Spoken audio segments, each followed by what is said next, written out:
Hey, good morning. My name is Amarjot Singh, and I'm an immigration consultant based in Edmonton, Alberta.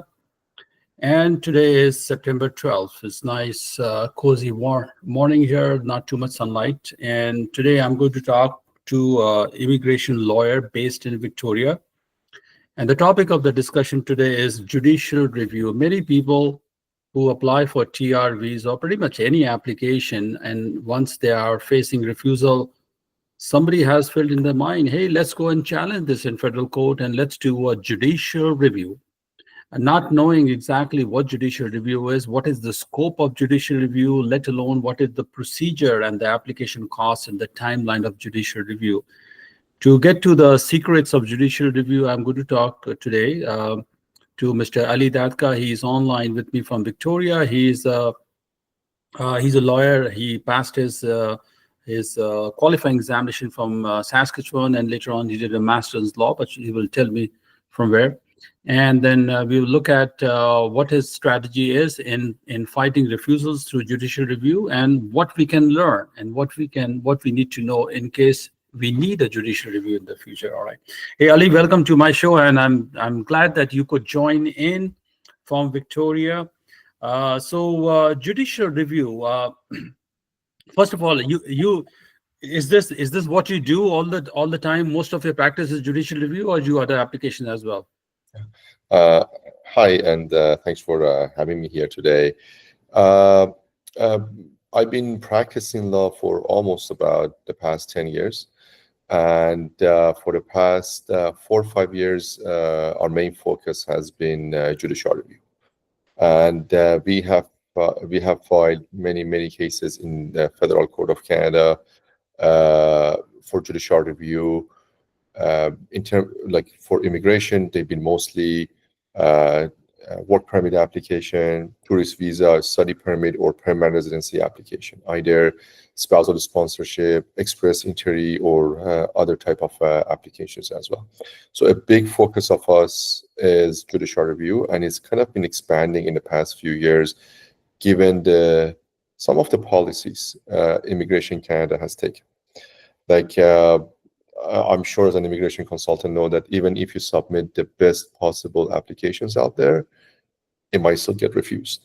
I was looking at some statistic from the first quarter of this year, 2025, for approval rates, for example, for study permit application for anywhere in the world. The rate seems to be 33%.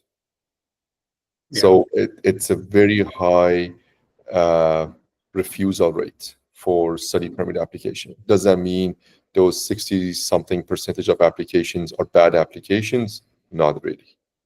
So is this what you're talking about on the screen? Is this the refusal rates of different applications? Yeah. You're right. Yeah. Typically, let's look at from on the left-hand side, it gives you a category of all the applications. If you look at the study permit is about 32% approval rate. Look at temporary resident visa, like a visitor visa, is close to about 48% or so. But this is a aggregate of all over the world. Some regions it could be much lower. For sure, some regions are, especially in Asia, will be much lower compared to rest of the world. Yeah. Yeah. Is this what you were mentioning about? I think that's what you saw. Yeah, that's true. Yeah. Yeah. This statistical analysis was presented, I think, on LinkedIn by some lawyers about a few days ago, maybe last week or so, and I saw that as well. And it is quite incredible, because if you look at the study permit approval rate is less than 1/3. That means out of 100 applications, 66 will be refused. That's quite. I know it used to be about 4 years ago. It used to be about 48% or close to 50%, but now it's gone down quite a lot. Okay. Yeah, and we are seeing it, the kind of the snowball effect. We're seeing it in federal court as well. So like the cases for judicial review for refused files filed every year, like this year is about already 15% more than last year. Last year was like 15-20% more than the year before, and we're kind of seeing it like more and more files are being filed in Federal Court of Canada. And with the recent changes, that if your file has been refused, the officer has to provide the notes, the ODN, the officer's the reasoning, the refusal decision notes. Officer decision notes. Yes. Yeah, once they, so they have to give you those when your file is refused. The applicants are going to be able to see why is this file has been refused, and they're going to see a lot of template languages. Some of, like, it doesn't really talk about the applications. Um, it doesn't discuss the details. It just seems to be some AI generated language for the refusals. So once the applicants see those, we're probably going to see even more and more files in federal court for judicial review as well. These ODN notes, this officer decision notes, I think this is a strategy by the government of Canada to reduce the number of JRs coming in, because people, or maybe just filing for ATIP, GCMS notes, because there are thousands and thousands and people, everybody, is trying to get the GCMS notes, and then there's a backlog, and I think that's what. But although those ODN notes are not very sufficiently exhaustive and detailed, I mean, there's a lot of juice missing in it. But nonetheless, so tell me a case, like a typical case on, let's say somebody. I know you do a lot of study visa refusals from Iran and other places to challenge them for judicial review. Give me a typical scenario. If I am a student from overseas, and if I have enough finances, I have got the admission letter, I've got good English, I've got statement of purpose, but the visa officer will tell me, look, you are not going to come back. Sorry, I refuse your study visa. What is your opinion? What do you want people to know? Now we can take it to the federal court to challenge this refusal. So the first key point is the timeline. How much time you have from the refusal date to file a judicial review. And maybe let me take a step back and, like, when we say judicial review, exactly what it is, and then talk about the timeline. So the tribunal, IRCC, the immigration. So it's a federal body. If a federal body in Canada has made a decision and you basically don't agree with the decision and you want to appeal it, it will go to federal court. I mean, this process for judicial review is not just for immigration. It's basically for any federal body making a decision. For example, ESDC, which Service Canada falls under. Someone got an LMIA, they are not, or there is a Service Canada audit for an LMIA, they are not happy with the results, they go to judicial review.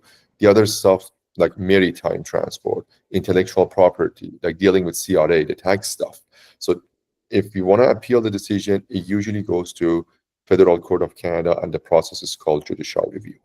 Now, we're specifically talking about judicial review for immigration. Immigration is a federal body as well, so it goes to federal court. If the applicant is outside of Canada, they have 60 days from the refusal date to start an application in Federal Court of Canada. As we can see on the screen. Yes, that's.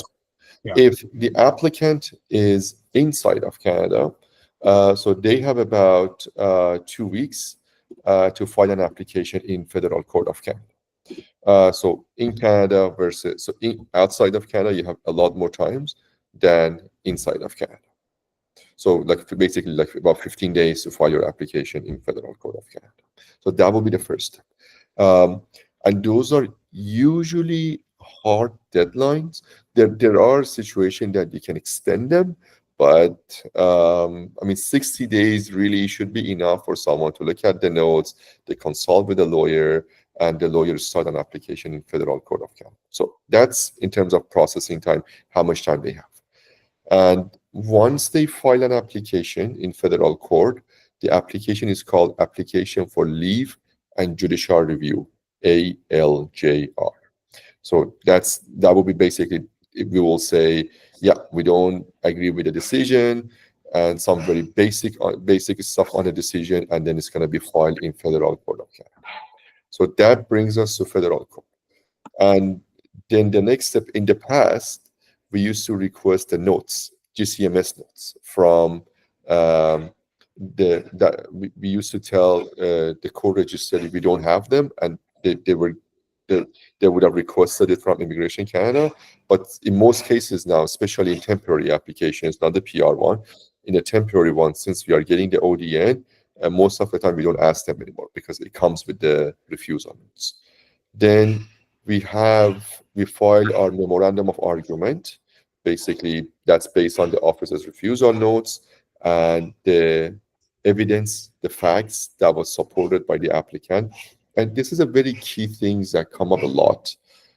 The only thing we can use in federal court for a judicial review are the documents the applicant provided till the point the officer make a decision. A lot of time applicants ask us, oh, this change, like my bank statement changed after I submitted, or I got a new job, can I add it? We can't.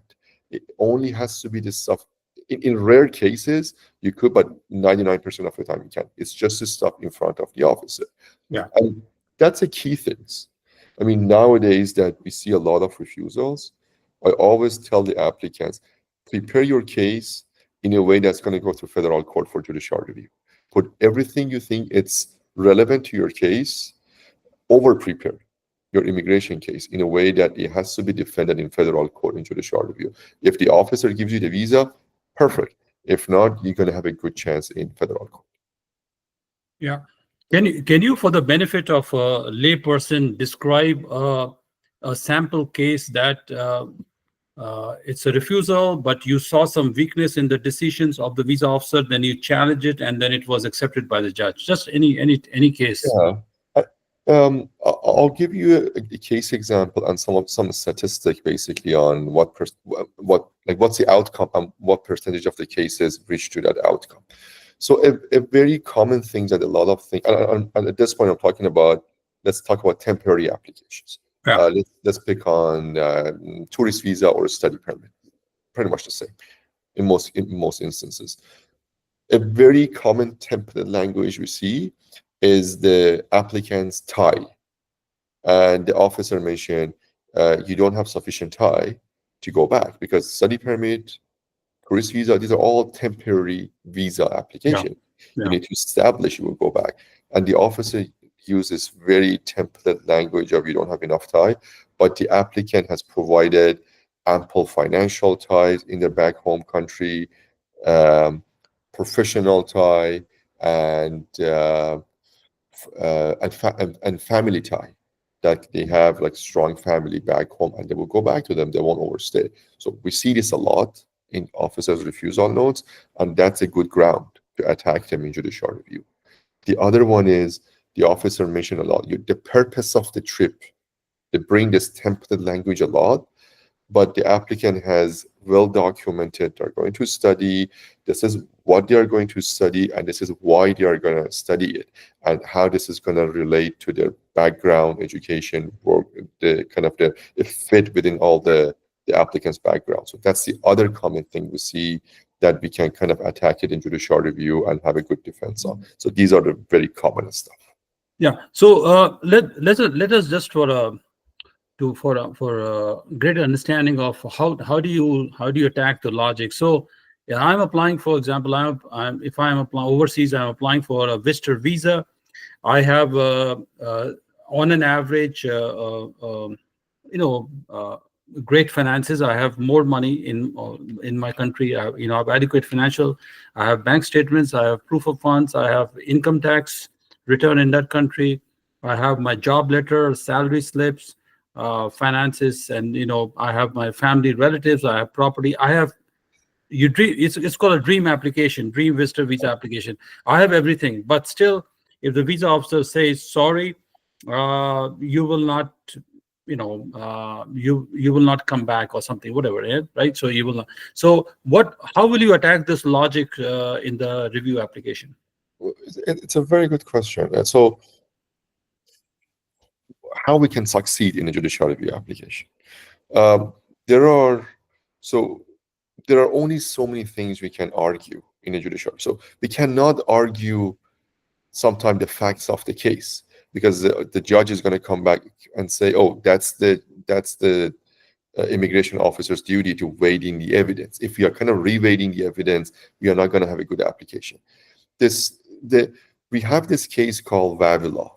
And Vavilov is a decision from Supreme Court of Canada a couple of years ago that kind of it gives us a foundation for a successful judicial review.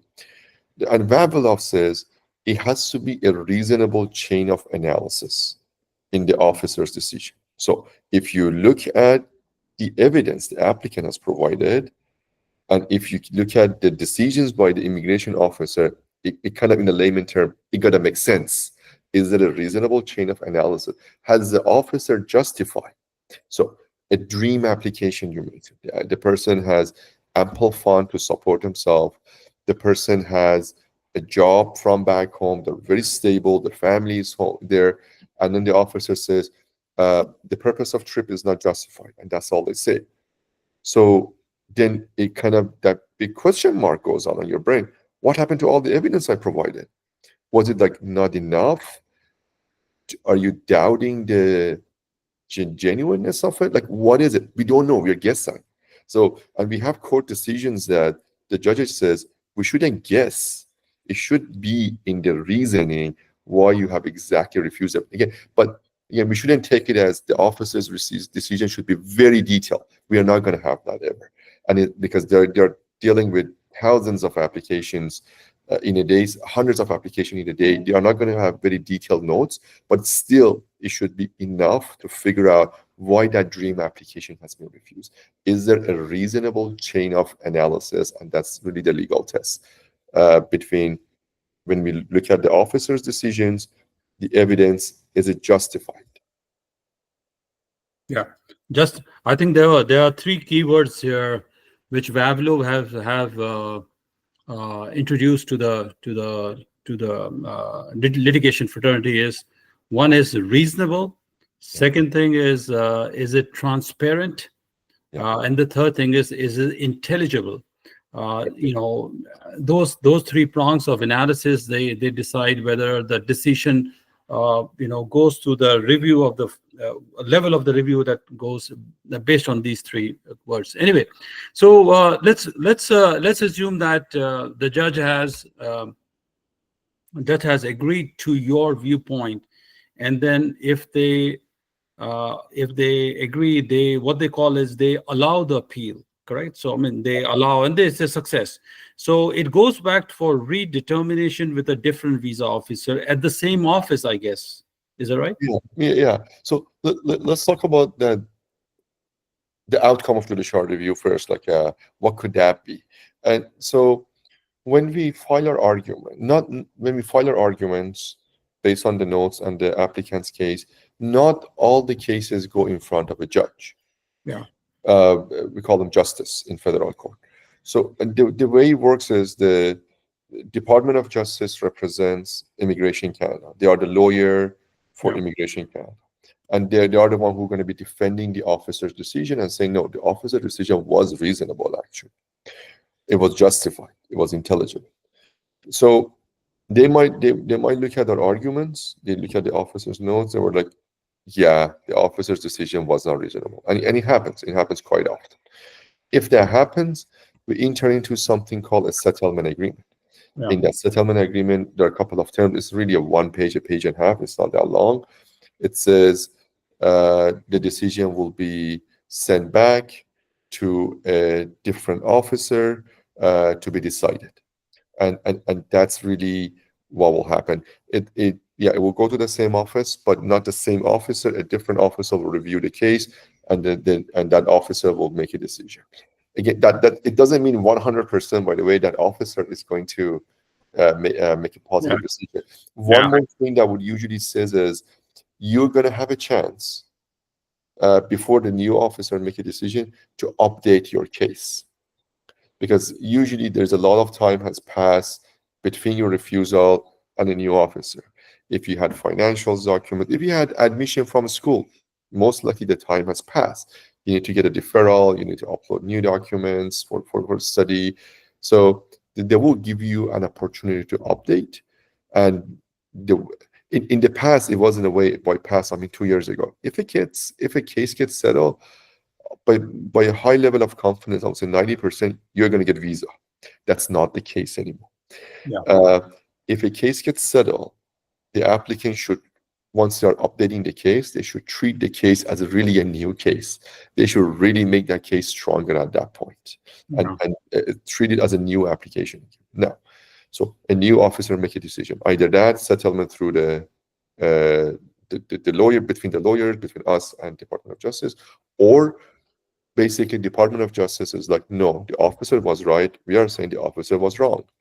Then there are a couple of steps there, but if it gets in front, then we're kind of waiting for to get in front of a judge. At that point, the judge is going to be like, sometimes there's a hearing. The judge is going to be like, whether we are correct or the Department of Justice is correct. If Department of Justice is correct, the case is dismissed. And if a case get dismissed, it doesn't mean you're done forever. You can still apply for a new immigration application, by the way.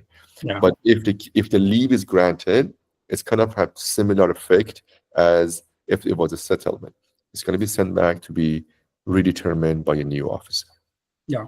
So the basic understanding is for people who have been refused is that when you hire an immigration lawyer or any lawyer to do a judicial review, if the appeal is allowed, it does not necessarily mean you're getting the visa. It just means a fresh start, Yeah, a fresh look at the facts. second chance. Yeah, it's a new chance, but not necessarily. Many people, they feel, hey, look, I'm paying money to lawyer, I'm going to get the visa. No, that's not a guarantee.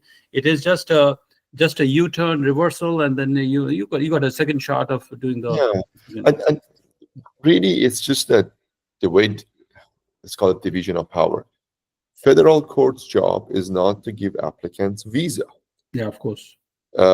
It's Immigration Canada's job to go through the fact and approve or not approve some. Yeah. The same with Department of Justice. And that's why the judge is not going to say, yes, I'm going to give you a visa. The judge is going to be like, either they were right or wrong. Yeah. It is basically to have a review of the decision flow of how the application was assessed, and what did they follow the regular procedure, or did they look at the factors, and how they actually reach the decision. The decision is the prerogative of the visa officer anyway at the end. But so judicial review is an independent, neutral way of looking at the process from a different angle. Let's talk about the timeline. So I know we have showed the timeline 15 days and 60 days from overseas. So once you file the leave, and how many days does it take for you to get back to the court that says we are going to take the application? That used to be a lot better. It's kind of got worse now. The reason is we have a lot more refusals, and registry staff they haven't increased. Basically, they're short staffed, the registry office in federal court. Yeah. So let's go through it. And by the way, that's not the same in each province. Federal court has offices in different provinces, in different cities. In not every city, like we have it in Vancouver, Calgary, Montreal, Toronto, few other cities in Canada. And the timeline really differs. It depends on how busy the registry office of that provinces are. Usually Vancouver, Toronto are the busiest one. So we file an application for leave and judicial review. In the past, it used to be within 2 weeks, 10 days, we get a file number. And your file number is always, the formula is start with IMM, if it's immigration stuff. IMM, there's a dash, and there's a number in between, just numbers, and there's a dash, and the last digit of the year, the last two digits of the year. For example, IMM dash 4251 dash 25. So we are in 2025 now. And judicial review is a very transparent process. You can take that file number, go to federal court website, put it there, press search, and you can see exactly where your application is in the process. Now, so we file it. Nowadays, it takes about 30 to 45 days for application for leave and judicial review to be actually filed. And we know it's filed when we get a file number. And they put a stamp on the ALJR, and they will email it back, and they were like, here's your here's the file application. So that's the first timeline it is. Then In the past, we had to wait for the notes for them to come and then write our arguments, but now we get the points. And by the way, we're only the notes. We're only talking about temporary application. For the PR application, we still have to request the notes. Yeah. So for a temporary application, we get the file numbers, and then we have about 30 days to write our arguments. It's called memorandum of arguments. Yeah. It's application record that memorandum of argument is part of. The other stuff are all the evidence provided by the applicants, affidavit from the applicants, officers' refusal notes, and a few other things. So we have 30 days to file our arguments. And then when we file it, Department of Justice has 30 days to either respond or settle. There are few occasions they don't respond. They just write something that says they are not going to file. But most of the time, they're going to file something, or they're going to say, oh, you're right, we're going to settle the case. So there's about 30 days there too. So to just review, let's say 45 days to get a file number, 30 days to file an argument, 75 days, and then 30 days for the Department of Justice to make a decision. So about a little bit like over 100 days for you to figure out if your case is going to get settled or now it's going to go through the court process. A judge got to make a decision. If it's going to be the full process of now the lawyers couldn't settle the case, then it could, for us to get a hearing date, it could take about 6 to 9 months after that. Or 6 to 9 months after the 100-day period to get a hearing date nowadays. Yeah. So we are looking at 9 months to a year. Initial 3 months, of preliminary things, and then another 6 months before you actually get a hearing. Correct. So you're looking at about 8 to 9 months in some cases. Now the federal courts are the backlog they have. The applications have gone up. The refusals have gone up. The resources in federal court haven't gone up that much. It has, but not to that extent.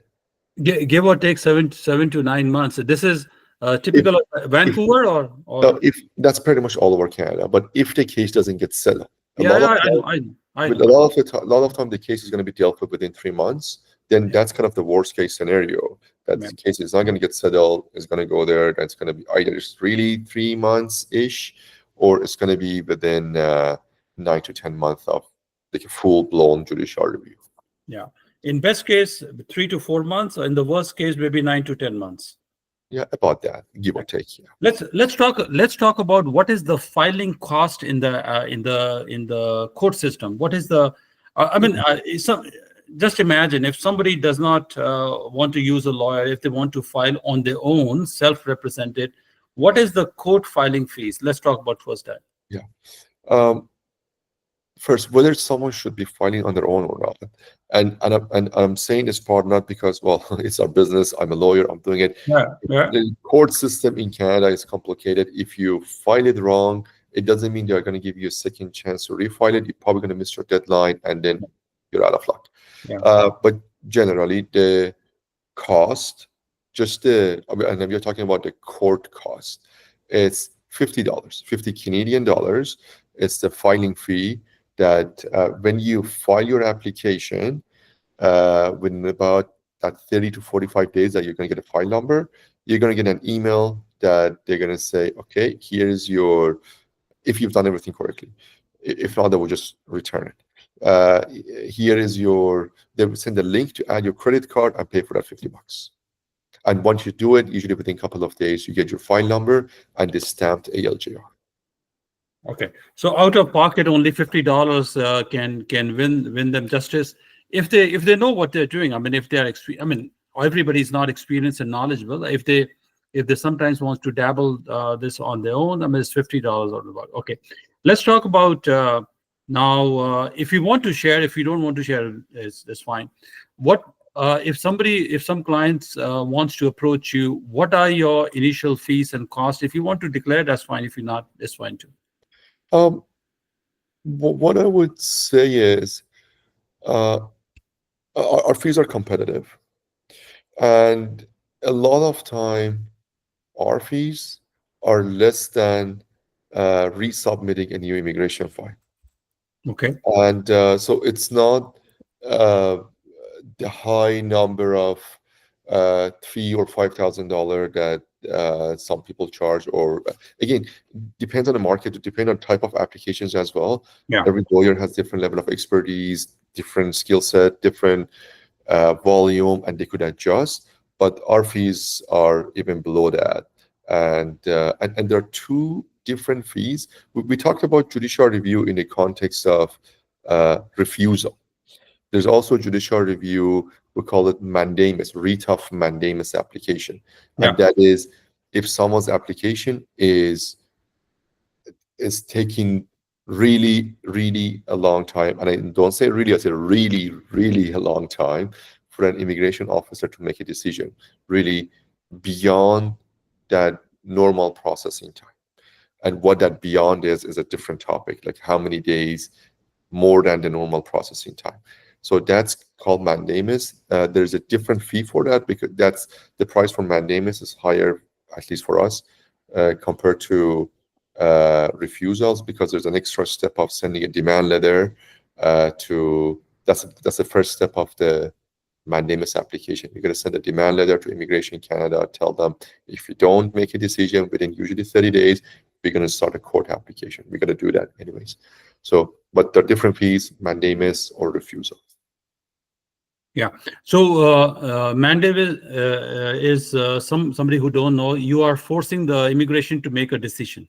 You're mandating them. It's like a Latin expression. You're making it mandatory to say, hey, look at the file now. Look at the what yes and no, whatever Yeah, that is. because when you file a complete application, when you have paid for your application fee, whatever it is, if it's 255, if it's 150, whatever that is, tourist visa, whatever that is, a work permit, or even PR that you pay more like $1,000 or more.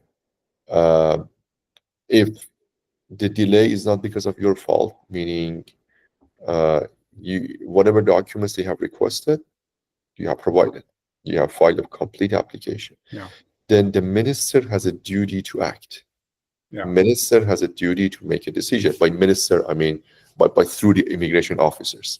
Uh, so if they don't within a reasonable time, and reasonable time, most of time is that something beyond the normal processing time, then yeah, we can basically take it to the court and get a decision. And again, court does not give you a visa.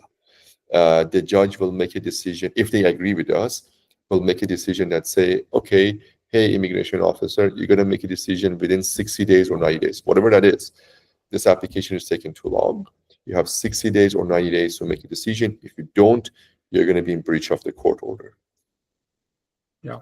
One of the last questions, we are nearing the finality of the question that I have for you is, one of the last question is that let's assume if somebody was having an interview at the visa office overseas, and the visa officer accused the applicant, hey, look, I think you have fraudulent documents, or these documents are not trustworthy or something. Is that a fair ground for you to challenge the decision on a judicial review or no? That's a big ground. Procedural fairness letter, genuineness of applicants' documents, the way the officer treated them. I mean, the documentations, the evidence provided. That's a big ground of for judicial review applications, actually. Yeah. Okay. I don't have any more further questions. I will post your name and contact information down at the bottom of the link description. If somebody wants to get in touch with you, they independently can, and then make an appointment with you to discuss your case, and let's see what goes on. If you want to give them a little summary again, just one or two lines, you are welcome to.